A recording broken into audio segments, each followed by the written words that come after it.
Il est quasiment 19 heures et c'est un plaisir de vous retrouver pour votre rendez-vous du vendredi soir face à Philippe de Villiers. Cher Philippe de Villiers, bonsoir. Bonsoir Elliot. Vous allez bien? Bonsoir Geoffroy. Bonsoir, cher Geoffroy le jeune. Est-ce que vous êtes en forme, Philippe de Villiers?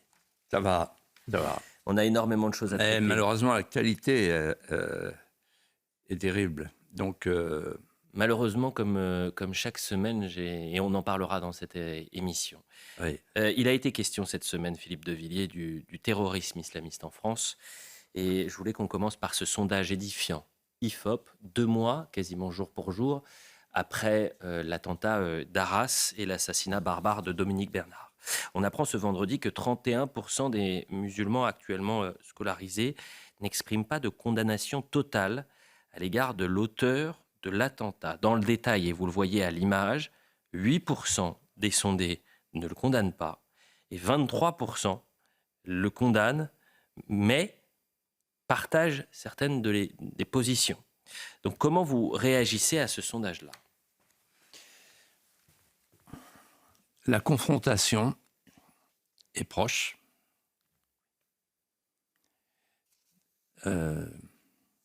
L'enchaînement fatal dont j'ai parlé déjà ici est là devant nous, que personne ne veut voir, que les hommes politiques font mine d'ignorer. L'immigration est le terreau de l'islam. L'islam est le terreau de l'islamisme. Et l'islamisme est le terreau du terrorisme. À ne pas voir cet enchaînement, à ne pas savoir le lire, on prend le risque de tout confondre et de ne rien résoudre. Je vais vous dire, en écoutant votre question, je pensais à Pierre Chaunu, que j'ai bien connu, qui était vraiment un ami proche. Il commençait ses cours à la Sorbonne de cette manière. Qu'est-ce donc que l'histoire? L'histoire, c'est 3 choses. Le nombre, le nombre, le nombre. Quand vous avez une immigration massive que vous ne contrôlez plus, vous êtes impuissant. C'est la situation de la France aujourd'hui. Impuissance publique. J'ai une question à vous poser. En fait, vous avez déjà répondu. J'allais vous demander qu'est-ce qu'on fait une fois qu'on a ce constat sous les yeux. Et vous répondez habituellement dans vos livres, dans cette émission, vous parlez d'assimilation, vous dites que la France est un acte d'amour, et vous dites qu'il est possible, en parlant de l'histoire de France, en exaltant la France comme un amoureux de la France, de convertir à la France ces fameux 31% d'écoliers musulmans qui ne condamnent pas les attentats d'Arras. Est-ce que vous y croyez encore? Est-ce que vous pensez qu'on peut échapper à ce que vous appelez la confrontation? Il y a un professeur, directeur d'établissement, qui était là à cette place il y a quelques instants et qui a répondu à cette question de manière lumineuse. Il a dit, il y a les 30%, mais il y a les 70%. Ceux qui n'ont pas fait la même réponse, ceux qui, en fait, secrètement, dans leur fort intime, voudraient devenir français. Et donc, je vous réponds. Il faut, sans attendre, faire 2 choses. Premièrement, arrêter l'invasion, puisque les chiffres que nous connaissons sont les chiffres d'une véritable invasion. Quand vous avez 160 000 demandeurs d'asile, c'est une filière d'immigration, c'est une invasion. Et c'est que le début. Donc, stopper, rétablir la frontière, rétablir la souveraineté, etc. Ce n'est pas la loi sur l'immigration de Darmanin qui va résoudre le problème. On ne va pas vider la mer avec une petite cuillère, avec gobelet. Et deuxièmement, franciser. C'est-à-dire qu'en fait, on est dans un pays qui a honte de lui-même, avec des politiciens qui sont des mendiants et qui veulent se faire pardonner la France. Moi, je vous dis la chose suivante. Si vous me mettez dans une classe où il y a des petits musulmans et que je leur dis, voilà, nos ancêtres les Gaulois, c'est une convention. Bien sûr, ce n'est pas vos ancêtres, mais c'est comme ça, parce qu'on est en France. Et vous allez les aimer, les Gaulois. Je vais vous les faire aimer. Duquesclin sera votre cousin germain. Jeanne d'Arc, votre grande sœur. Et puis Malraux sera votre barde. Et puis on ira ensemble à Versailles. Et le jardin de paradis de Le Nôtre deviendra votre jardin de fantaisie. Je vais vous faire aimer la France. En d'autres termes, si on veut qu'il nous ressemble, ce ne sera pas dans l'hédonisme, le nihilisme, la laïcité du vide. Ce sera dans l'exaltation commune de notre patrimoine vital. Et si j'ai fait cette émission avec vous, si j'ai accepté de la faire et d'être là avec vous chaque vendredi, c'est parce que je veux dire ça avant de partir. Je veux qu'il y ait des gens qui écoutent ça, des consciences dressées, qui disent « mais oui, bien sûr, on peut encore y arriver ». Si on francise la France, si par exemple M. Attal fait un pas de plus et dans le contenu de l'instruction, dit aux professeurs de France, maintenant vous allez enseigner l'amour de la France. Il ne s'agit pas simplement de transmettre l'histoire au sens scientifique du terme, l'amour de la France. Vous allez faire aimer la France. Comme Ernest Laviste, instituteur national, l'a fait après la défaite de 1870, ce qui a permis de faire l'union sacrée entre ceux qui croyaient être au ciel et ceux qui n'y croyaient pas, dans la tranchée de 14, la victoire de 1918. C'est un roman national qu'il a préparé. Et donc, en fait, il y a l'islam, il y a les musulmans. L'islam, c'est le djihad, la conquête de tous les mécréants. L'islam, c'est l'Oumma, la communauté des croyants, supérieure à toutes les autres patries. Et l'islam, c'est la charia, le contraire de la laïcité.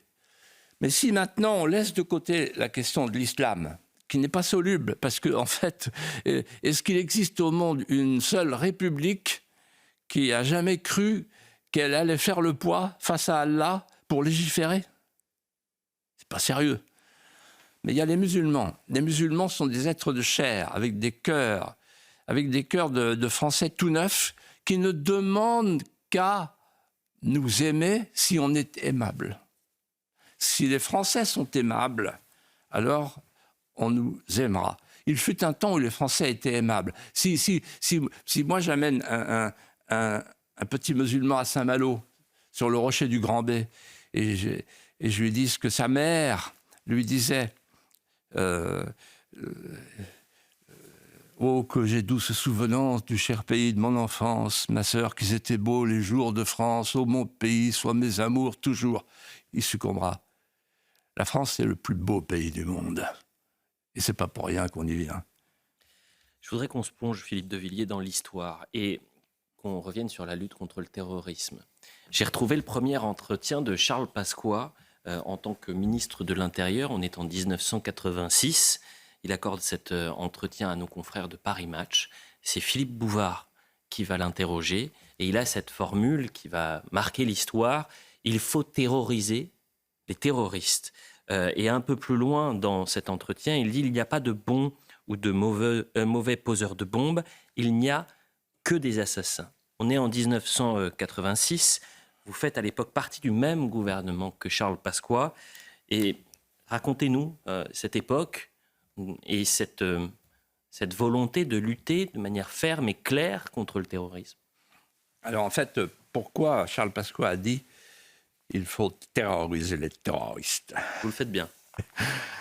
Je me souviens très très bien, parce qu'on en a souvent parlé.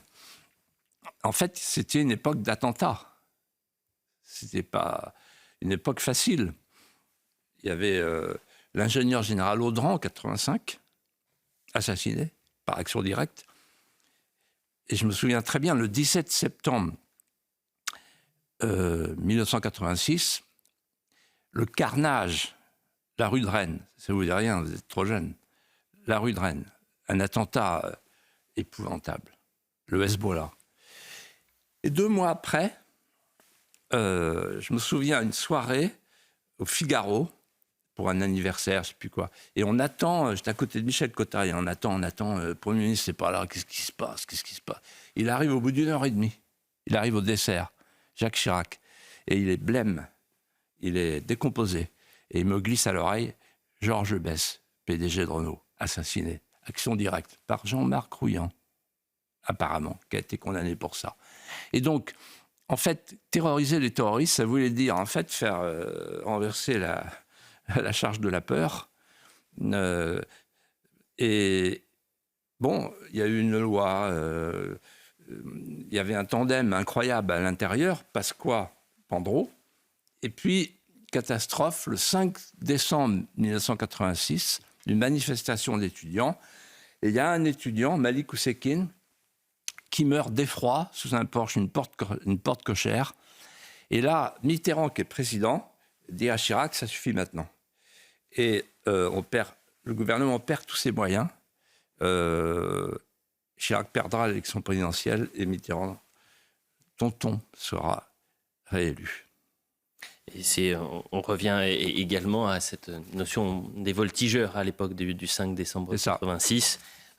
Et souvent, d'ailleurs, l'extrême gauche aujourd'hui tente de faire un lien et un parallèle entre les voltigeurs et la brave M, les brigades de répression de l'action violente, qui n'ont absolument rien à voir dans leur action. C'était en 86, on arrive désormais en octobre 2023, et il y a cet appel d'Emmanuel Macron, et c'est un appel à une société de vigilance. Comment, Philippe de Villiers, sommes-nous passés de terroriser les terroristes en 1986 à Emmanuel Macron, octobre 2023, nous devons vivre dans une société de vigilance? La société de vigilance, ça veut dire que l'État ne peut plus assumer sa mission de protection régalienne. La puissance publique devient l'impuissance publique. Et donc l'État demande à chaque citoyen d'accepter ce transfert de charge. Chaque citoyen devra prêter attention à sa propre sécurité. En fait, c'est la fin de l'État. Et dans ce système, voilà ce qui est en train de se passer. Première étape, j'apprends à rouler les yeux. C'est-à-dire? Là, je regarde, il y a 2 terroristes. Et derrière. Donc, je me retourne. J'évite de sortir de chez moi. Confinement sécuritaire. Je sors le moins possible. Ça, c'est la première étape. Nous y sommes presque. On apprend aux enfants à rouler les yeux. Regarde autour de toi. Dès que tu vois quelque chose de suspect, quelqu'un de suspect, tu rentres. Deuxième étape, on achète une arme. Qu'est-ce que tu veux à Noël, Elliot? Je voudrais un couteau de cuisine pour pouvoir aller au match à la Beaujoire. Et toi et ta sœur, une bombe, une petite bombe, dans mon sac, dans le métro. Donc on s'arme. Face à des gens qui sont armés, forcément, on est tenté de s'armer. Troisième étape, on se regroupe. On regroupe les territoires, les quartiers. Et puis après, il y a des milices pour protéger les quartiers, les territoires. Et puis après, il y a des digicodes qui sont les remparts modernes. Puis après, il y a les drones qui sont la main en visière moderne. Et qu'est-ce que ça donne? Ça donne le retour à la fin de l'Empire carolingien, avec les châteaux forts, Barbacane, Bretèche, Machicoulis. C'est le progrès. On en vient aux terroristes de Paris samedi dernier. Je rappelle que ce drame a fait 1 mort et 2 blessés. Et le criminel est fiché S pour radicalisation. Il a été condamné en 2016 pour avoir projeté de commettre un attentat sur notre sol. Il fait seulement 4 ans de prison. Il a été suivi pour des troubles psychiatriques. Philippe de Villiers, que faut-il faire pour que ces individus, et tous les Français se posent cette question depuis samedi, que faisaient-ils dehors? Donc, que devons-nous faire pour que ces individus soient mis hors d'état de nuire? Faire pour la sécurité ce qu'on a fait pour l'environnement. Vous vous rendez compte qu'on a mis le principe de précaution dans la Constitution. Et donc le principe de précaution, ça veut dire que on prévoit une rétention de sûreté pour des gens dangereux en termes de sécurité. Il y en a 5000, on ne peut pas les suivre. Donc par précaution, dans certains cas, rétention administrative. Et alors on a fait ça pour le Covid, hein, pour les bien portants. On nous a enfermés quand même. Donc, ce qu'on a fait pour le Covid, pour les bien portants, on pourrait peut-être faire pour les fichiers S. Et notez bien qu'en 2008, Nicolas Sarkozy avait fait voter un texte, me semble-t-il, pour les criminels sexuels récidivistes. Ils ne sortent plus. Voilà. Donc, en réalité, il y a un choix à faire. Ou bien on fait le choix des droits de l'homme poussés jusqu'à leur extrémité et on laisse les fiches S dans la nature et on ne protège pas la société, ou bien on choisit la société. Aujourd'hui, regardez ce qui se passe. Les fichiers S sont en totale liberté, alors que les cibles des fichiers S sont en semi-liberté.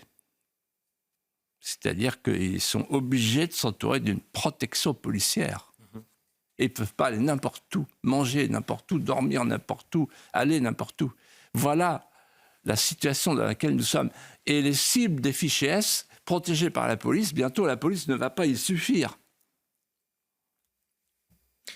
86% des Français, selon un sondage réalisé cette semaine par CNews, par l'Institut CSA pour CNews, sont d'accord avec ce que vous dites sur la rétention de sûreté des personnes, des 5000 fichiers S dangereux pour radicalisation terroriste. Et pourtant, c'est impossible. Les experts, les belles âmes, les belles consciences vous répondent que dans le cadre de l'état de droit, on ne peut pas enfermer de manière administrative et préventive des gens qui, en fait, n'ont rien fait pour mériter ça. Ma question, c'est... En fait, c'est toujours l'état de droit. Vous avez parlé des droits de l'homme, mais c'est l'état de droit qui nous est opposé. Est-ce que vous avez une définition dans votre conception à vous de ce qu'est l'état de droit, de ce que ça devrait être, et qui ne serait pas la définition qu'on en a aujourd'hui, l'extension illimitée des droits de l'homme? Alors, l'état de droit a été inventé pour protéger la société. Donc, un véritable état de droit respecte les droits de l'État, l'État régalien. Et l'État régalien, disait Max Weber, il a le monopole de la violence légitime. Parce que si l'État régalien n'exerce pas cette prérogative pour protéger les citoyens, on revient à la justice privée. Donc il ne faudrait pas que l'État de droit aboutisse finalement, l'État de droit qui n'est plus un État de droit, mais un État de non-droit, finisse par aboutir à la justice privée. C'était au contraire de l'État de droit, où chacun devient son propre justicier. Voilà. Et tous ces... Vous savez, enfin, j'ai déjà cité la phrase de Gaulle dans son dialogue avec Foyer, Jean Foyer, que je connaissais bien, le garde des Sceaux. C'était un homme délicieux. Et De Gaulle, un jour, l'engueule et lui dit « Mais Foyer, à propos de la Convention européenne des droits de l'homme, parce que c'est à ça que vous faites allusion, subrepticement. Il dit « Foyer, sachez qu'il y a d'abord la France, puis l'État, puis le droit. Le droit est au service de l'État, l'État est au service de la France. Et la France, c'est nous. Donc, pour nous protéger, les juges sont à notre service. L'hermine et la toge doivent en rabattre. » Revenons à 2020 à présent, Philippe de Villiers. On se souvient tous de cette passe d'armes idéologique entre le nouveau ministre de l'Intérieur, Gérald Darmanin, qui parle d'ensauvagement de la société, et le ministre de la Justice, qui lui répond quelques semaines après, au micro d'ailleurs de Sonia Mabrouk, en disant il y a en France un sentiment d'insécurité. 3 ans plus tard, ce sentiment d'insécurité a été balayé. Les faits sont têtus, dramatiques, et personne en France a un sentiment d'insécurité. Tout le monde en France se dit et a vu ce qui pouvait se passer en termes de sécurité. Tout le monde peut-être, sauf Elisabeth Borne, chez nos confrères du Figaro cette semaine. Voilà ce qu'elle dit. Il y a un besoin évident d'autorité et une attente de sécurité sur tout le territoire. Je pense notamment aux villes moyennes, aux campagnes qui ne sont pas épargnées par ce sentiment que la violence augmente. Quand Elisabeth Borne parle de sentiment, d'une violence qui augmente, comment vous le décodez ? Alors, Elisabeth Borne, elle est dans le narratif de l'esquive. Il faut esquiver le réel. Le cheval blanc d'Henri IV est noir. Il n'est pas blanc. Nous, on le voit blanc, puisqu'on nous dit qu'il est blanc. Elle le voit noir. Mais ça, c'est nier le réel. C'est nier le réel, ça s'appelle l'idéologie. Voilà. Et alors, en fait, elle a trouvé 3 coupables. 3 présumés coupables. Premier présumé coupable, à Crépol, l'ultra-droite. Et un peu les rugbymen. Ils ne l'ont pas cher, ils ne l'ont pas volé. Vous voyez ? La nouvelle explication du Parisien. Non. Ensuite, deuxième coupable, les psychiatres. L'assassin de Bir Hakeim, il a été mal soigné. Nouveau coupable. Et troisième coupable, on y va avec des pincettes, mais c'est quand même ce qu'elle dit, le peuple qui se laisse aller à ses sentiments. Alors moi, je vais vous dire, Madame Borne, son métier, sa mission, c'est d'installer des paravents. Ça vous rappelle rien ? Moi, ça me rappelle le prince Potemkin, qui faisait ça pour l'impératrice. Elle est la princesse Potemkin du déni de réalité. J'espère que ce mot lui restera. La publicité, on revient dans un instant. Vous avez parlé de Crépol. On va y revenir juste après la publicité, puisque effectivement, il y a une nouvelle version des faits qui a été développée dans certains médias, avec cette expression « loin des fantasmes ». Qu'est-ce que ça veut dire, le fantasme, dans ce drame ? On parlera de la mère de Romans-sur-Isère, qui avait dit tout haut ce que beaucoup pensaient tout bas, et qui est une nouvelle fois menacée de mort. Et puis on va basculer également dans l'histoire, revenir avec plein de séquences. On parlera de Jean-Luc Mélenchon. Le programme est chargé pour la deuxième partie de Face à Philippe de Villiers. Restez avec nous. Quasiment à 19h30 sur CNews et on poursuit Face à Philippe de Villiers. Je le disais juste avant la publicité, la maire de Romans-sur-Isère a dit tout haut ce que beaucoup pensent tout bas et désormais elle est menacée de mort. Voilà ce qu'elle a dit sur les réseaux sociaux aujourd'hui, une vérité qui dérange. Un nouveau cap vient d'être franchi avec une menace d'attentat adressée par mail ce matin à la mairie de Romans-sur-Isère. Si je ne change pas mon discours sur Crépol, je garde mon sang-froid et reste plus que jamais déterminé. Quel message vous adressez à la maire de Romans-sur-Isère ? Moi, je l'ai regardé hier matin chez Sonia Mabrouk. Et en fait, je me suis dit, les maires sont des gens formidables.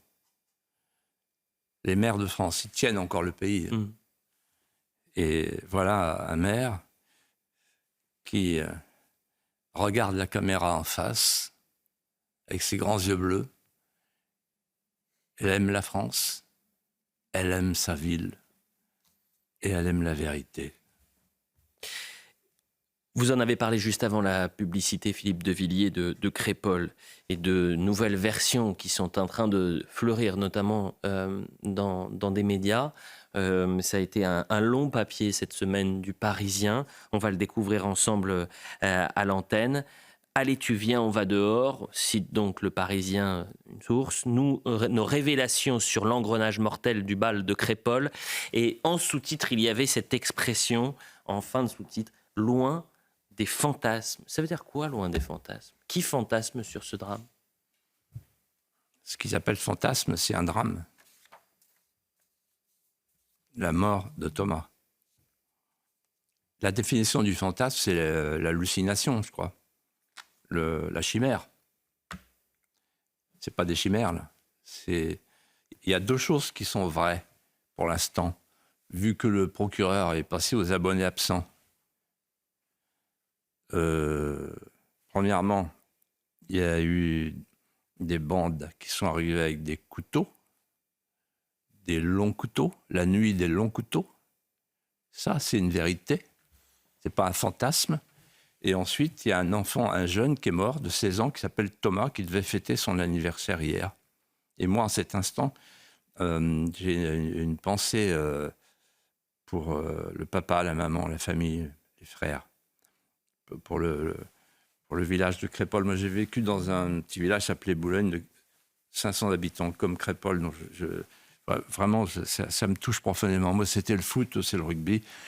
Mais je me dis, ça ira rattrapable pour eux. Et quand ils entendent ça, quand ils lisent Le Parisien, le fantasme, la mort de leur fils, et avec cette idée qu'il ne faut pas dire que c'est du racisme anti-blanc, alors qu'ils ont demandé au procureur, ils ont demandé aux gendarmes de bien noter que c'était du racisme anti-blanc.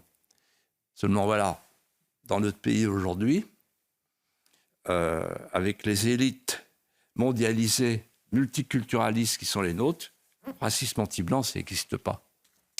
Il n'y a que les racisés qui ont le droit de crier au racisme. Dans l'actualité politique cette semaine, on va parler à présent de Jean-Luc Mélenchon. Il y a ce dérapage odieux de Jean-Luc Mélenchon contre la journaliste Routel Krief. Revoyons ces mots, Routel Krief, manipulatrice. Si on n'injurie pas les musulmans, cette fanatique s'indigne. Quelle honte, bravo. Manuel Bompard pour La République. Manuel Bompard qui était invité dimanche pour La Réplique, pardonnez-moi, qui était invité dimanche de LCI. El Krief réduit toute la vie politique à son mépris des musulmans. Qu'est devenu Jean-Luc Mélenchon, Philippe de Villiers? Un distributeur de cibles. C'est-à-dire? En fait, il fait exactement ce que faisaient ces deux maîtres à penser, Robespierre et Lénine. Robespierre désignait les suspects pour les envoyer à la guillotine. Il suffisait d'un claquement de doigts. Et Lénine envoyait les traîtres, sans autre forme de procès, vers les mines de sel. Lui, il fait pareil, il met une cible à Routel Krief. Et il fait ça avec tout le monde. C'est le roi de la fête. Il y a une réaction dans cette affaire, c'est celle de Gérard Larcher qui a interrogé un matin, a répondu qu'il avait envie de dire, je cite, je suis obligé de le faire, je suis désolé, ferme ta gueule à Jean-Luc Mélenchon. Je me suis demandé ce que vous auriez, vous, répondu à Jean-Luc Mélenchon.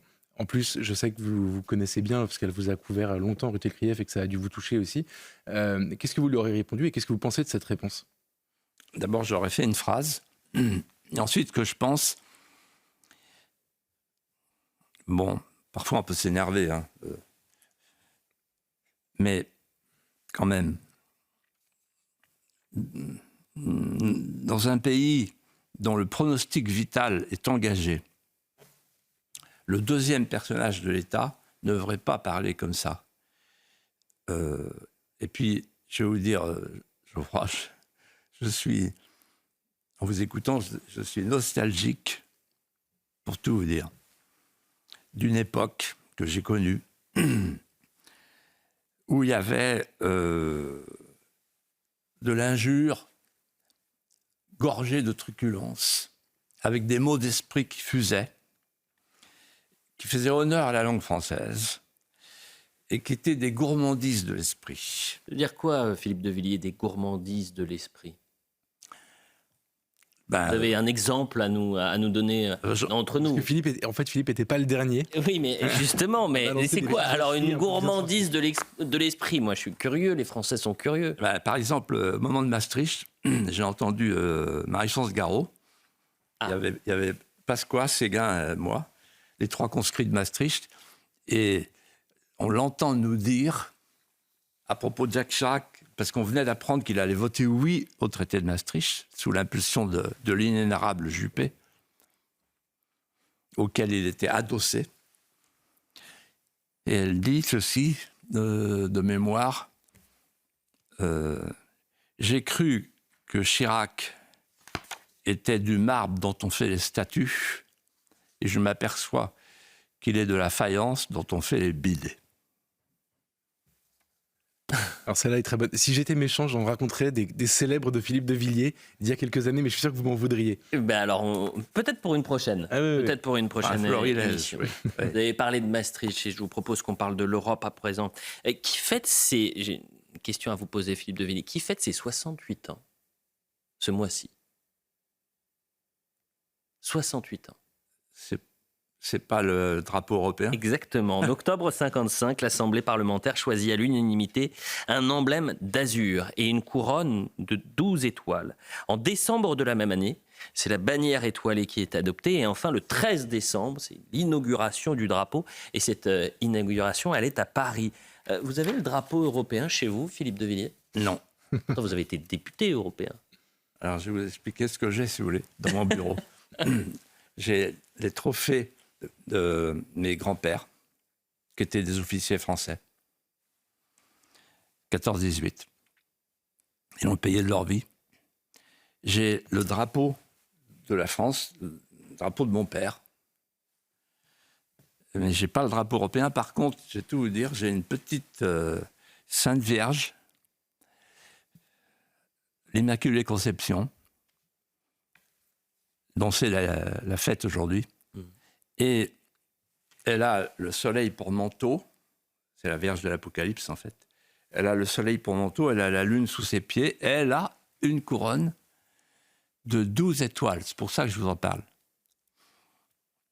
Parce qu'il y a un débat sur le drapeau européen. Certains étaient dérangés par Voilà. ces 12 Et alors, étoiles. en fait, vous savez que, donc, au départ, le drapeau européen, avec les 12 étoiles, c'était un emblème d'une Europe interétatique. L'Europe de De Gaulle, Adenauer, Gasperi. Et en 2005, avec le référendum sur la Constitution européenne, c'est devenu non plus un emblème, mais un drapeau supra-étatique, d'une Europe supra-étatique.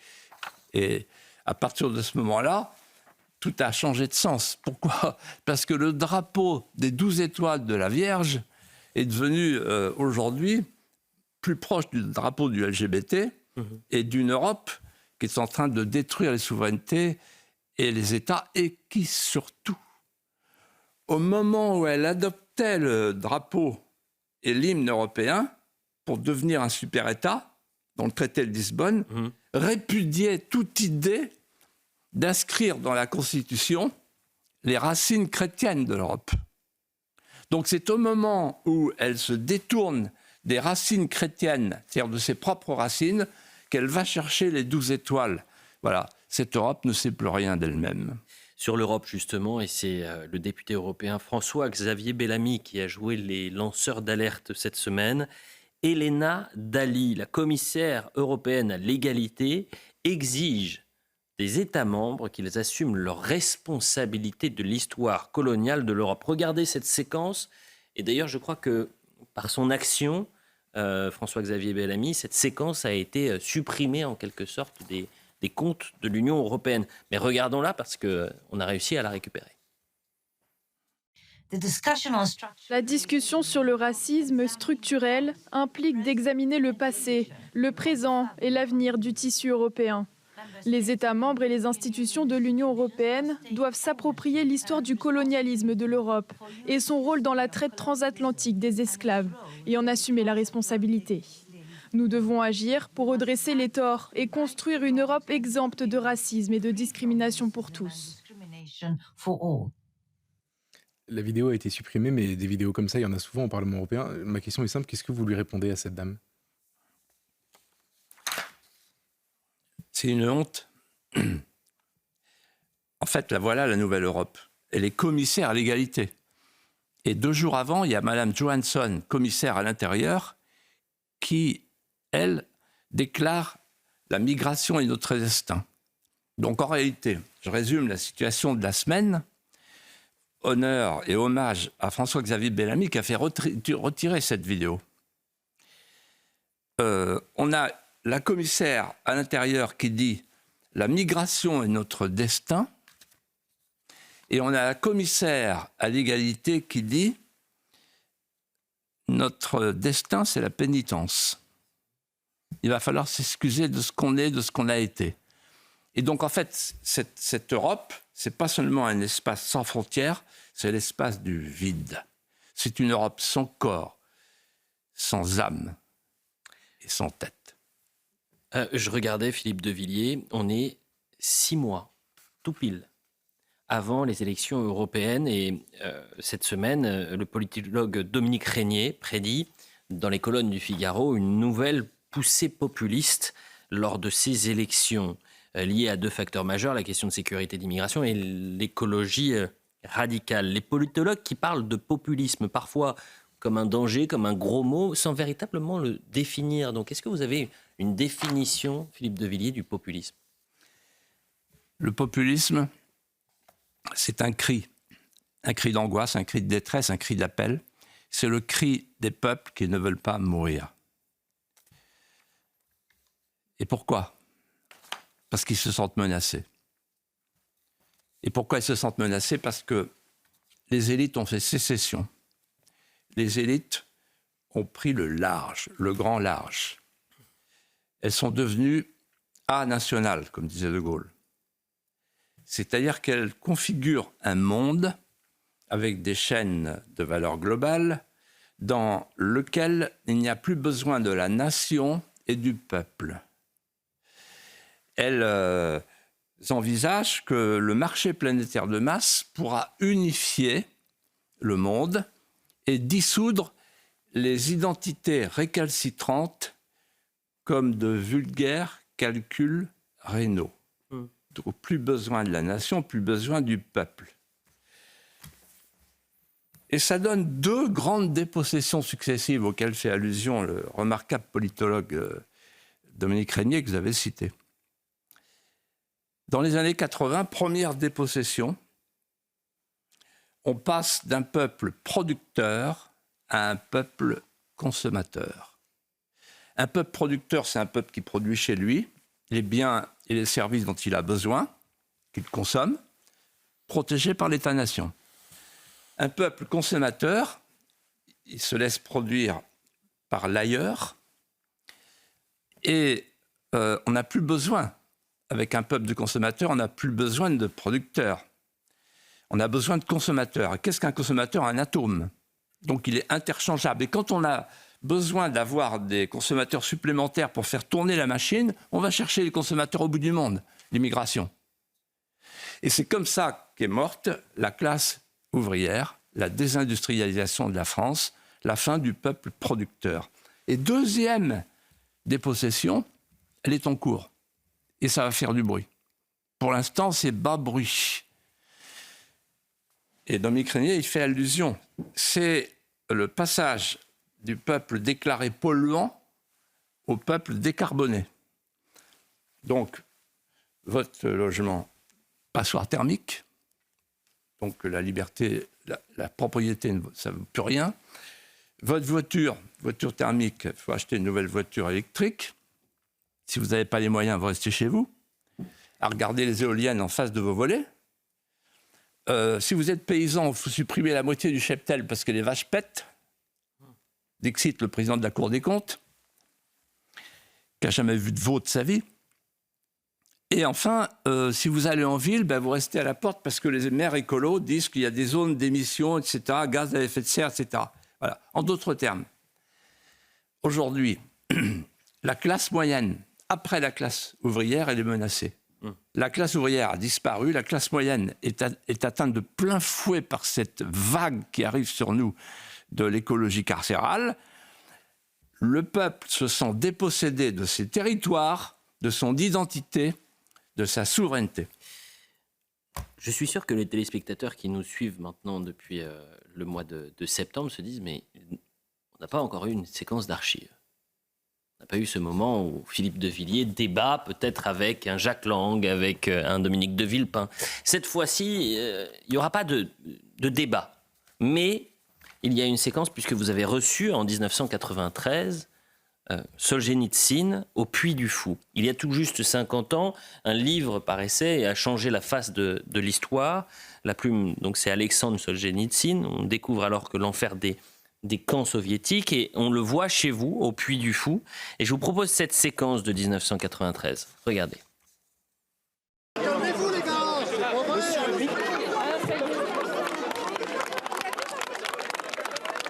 Monsieur de Villiers, une photo vers nous, s'il vous plaît. Voilà, au village. Tous les pifolets au village. Ça a été très fort de le voir là descendre parmi nous sur l'aire scénique et nous dire qu'il avait apprécié le spectacle. Trouver les mots, c'est difficile. C'est vrai que France, c'est formidable, quoi. Il y a eu cette visite et puis vous avez eu aussi un entretien privé avec Solzhenitsyn en Vendée quand il est venu vous voir. Ma question c'est, qu'est-ce qu'il vous a dit à l'époque qui résonne aujourd'hui et dont vous vous rappelez ? On a passé des journées entières parce qu'il est venu chez moi à la maison. Il a dormi chez vous d'ailleurs.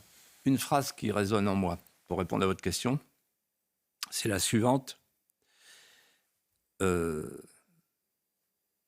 Pendant 70 ans, on n'a rien su de la vie des gens parce que le système s'auto-racontait. Et ensuite, il m'a ajouté, un peu plus tard, le système occidental va vers son épuisement spirituel. Et puis ensuite, il m'a dit ce qu'il avait dit déjà à Harvard, un peuple qui fait des lois a perdu ses mœurs. Un peuple qui a des mœurs ne fait pas de loi. En réalité, l'archipel du Goulag, il décortique le système concentrationnaire. Mmh. Et il est extraordinaire, en fait, qu'il y ait encore des communistes en France. Vous vous rendez compte qu'il n'y a plus de peste brune aujourd'hui. Il y a encore la peste rouge. Il y a des nostalgiques de la peste rouge. Ils n'ont pas lu l'archipel du Goulag. Moi, j'étais à l'enterrement de Solzhenitsyn. C'est moi qui ai parlé au nom de la France, d'ailleurs, à l'Académie des sciences. Et j'ai vu tous les EC, les anciens prisonniers. C'était impressionnant. Je pleurais. Je pleurais à chaudes larmes sur l'Occident. Il n'a pas compris que derrière la peste rouge et la peste brune, il faut à nouveau allumer les petites lucioles. Philippe de Villiers, il nous reste quelques minutes. Depuis le début de l'année, et d'ailleurs on en a un peu parlé en début d'émission, j'ai l'impression que qu'on vous demande d'avoir une analyse sur une actualité dramatique. Une France qui souffre, une France qui s'effondre, nos codes, nos valeurs, notre histoire qui est attaquée. Et dans cette fuite en avant, on ne voit pas le bout du tunnel. Et en dernière question, c'est une question que tous les Français se posent désormais. Est-ce que tout est perdu ? C'est curieux parce que votre phrase « tout est perdu », en fait, elle revient dans toute l'histoire de France, dans la trame des 1500 ans d'histoire de France. Quand Clovis arrive, l'évêque Rémy, l'évêque de Reims, dit « tout est perdu ». La civilisation romaine, c'est fini. Et en fait, le conquérant va se laisser conquérir par sa conquête et il va sauver la civilisation romaine et ça va donner la France. Tout est sauf. Puis ensuite, plus tard, si on saute quelques siècles, si vous me le pardonnez, Louis de Poissy, quand il arrive à Montlhéry, sa maman, Blanche de Castille, lui dit « tout est perdu ». Il y a les Tatars, il y a les Cathares, il y a les Sarrasins, il y a les Anglais, il y a les barons surtout, qui veulent le faire prisonnier et en finir avec le petit roi. Et en fait, plus tard, il y aura Taillebourg. Tout est sauf. Et puis un peu plus tard, il y a Jacques d'Arc qui réunit ses enfants à Don Rémy, dont la petite bergère. Il leur dit « tout est perdu ». La France, c'est une vieille dame déjetée, humiliée. Les Bourguignons qui trahissent, les Français reniés, on dit à l'époque. Belle expression. Les Anglais qui sont tout prêts, etc. Et là, il y a une petite jeune fille qui se lève, elle lâche sa quenouille. Petite fille de l'eau, petite fille de feu, petite fille de France, va, petite fille de France. Tout est sauf. Et puis un peu plus tard, 1525, alors là, tout est perdu, puisque le roi François Ier, qui est prisonnier à Pavie, écrit à Louise de Savoie « Tout est perdu, fort l'honneur ». On ne peut pas l'inventer. Et elle sauve le royaume. Et puis un peu plus tard, beaucoup plus tard, 1871, l'humiliation suprême pour nos arrière-grands-parents. L'Empire allemand est proclamé à Versailles, dans la Galerie des Glaces. Tout est perdu. Sauf qu'il y a un instituteur qui s'appelle Ernest Clavisse qui va concevoir le roman national, qui va préparer l'union sacrée et la victoire de 14-18. Tout est sauf. Et puis, Alain Griotret m'a raconté un jour, j'avais les mains qui tremblaient, j'ai perdu mes dahlias, j'avais juste un petit bouquet de dahlias que ma mère m'avait préparé sur la tombe du soldat inconnu à l'Arc de Triomphe le 11 novembre 1940. petite luciole, tremblante, vacillante. Plus tard, la petite flamme de la résistance va tout emporter. Tout est sauf. La France est un vieux pays, un très vieux pays, un pays spirituel, métaphysique, qui va chercher dans le miroir de ses anciennes sagesses de croix toujours se relever. Il y avait une phrase célèbre qu'on attribue à tort à Saint-Aignan. À chaque fois que la France s'est trouvée au bord de l'abîme, elle s'est arrimée à deux môles qui n'ont jamais vacillé, le tronçon de l'épée et la pensée française. Quand j'étais petit, j'étais bercé dans toute mon enfance par un dialogue entre le général Travot qui arrête Charette, le rebelle. Et il dit à Charette, « Tant d'héroïsme perdu ». Et Charette lui répond, « Monsieur, rien ne se perd jamais. » Merci Philippe de Villiers. Merci Geoffroy Lejeune. À vendredi prochain, on se retrouve évidemment dans un instant pour l'heure des Pro 2. Tout est sauf.